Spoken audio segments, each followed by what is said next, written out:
취소 청구에 대한 항소를 취하였습니다.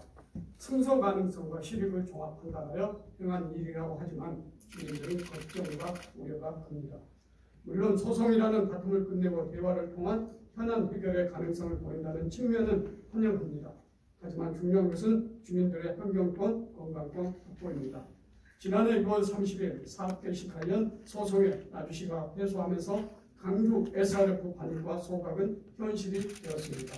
주민들의 환경권과 건강권 확보가 무엇보다 중요해졌습니다. 법원의 판단을 존중은 하지만 주민들의 환경권과 건강권마저도 법으로서 판단할 수 있는 문제인지 아쉬움이 큽니다. 또한 주민지원기금, 주민환경감시체계 등 주민 수용성을 높일 수 있는 법적 조치도 전혀 없는 것이 현실입니다. 따라서 본 의원은 나주시가 앞으로 취해야 할 방향에 대해 깊은 고민을 하지 않을 수 없었습니다. 이에 본 의원은 SRF 발전소 가동이 불가피한 상황에서 주민들의 환경권과 건강권 확보를 위해 몇 가지 제안을 하고자 합니다. 첫째, 나주시는 자기 지역 폐기물은 자기 지역에서 처리한다라는 폐기물 발생지 처리 원칙이 지켜질 수 있도록 조치를 취해야 합니다. 광주광역시는 폐기물 관리법에 따라 소각장 건설 계획을 발표하고 현재 2030년 안에 소각장 설치를 목적으로 폐기물 처리 체계 구축대 수립 용역을 진행하고 있습니다. 따라서 나주시는 강주시가 소각장 건설과 함께 쓰레기를 자체 처리할 수 있도록 지속해서 협의하고 요구해야 할 것입니다. 또한 강주시에 SRF를 반입하는 동안 강주시로부터 SRF 반입 협력금을 지급받는 방안을 강구해야 하며 반입 협력금은 온전히 주민들을 위해 사용되어야 할 것입니다. 둘째, 주민들의 환경권과 건강권을 지킬 수 있는 현실적인 대책 마련이 필요합니다. SRF 발전소는 인체 유해물질 발생이 우려되는 소각시설입니다. 유해물질로부터 안전성 검증과 확보가 지금까지 SRF 현안의 핵심이었습니다. 주민의 우려와 걱정을 불식시킬 수 있는 조치가 이루어져야 합니다. 우선 남방공사가 SRF 발전소에 대한 가동 정보를 투명하게 시민들에게 공개할 수 있도록 조치해야 합니다. 발전소가 실제로 환경적인 측면에서 문제가 없다면 시민들이 원하는 가동 정보를 공개하지 않을 이유가 없습니다.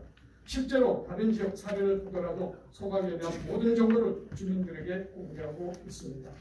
또한 주민환경감시단을 구성 운영하여 주민들이 직접 쓰레기 반입부터 보관, 소각 등 전 과정을 점검하고 확인할 수 있습니다.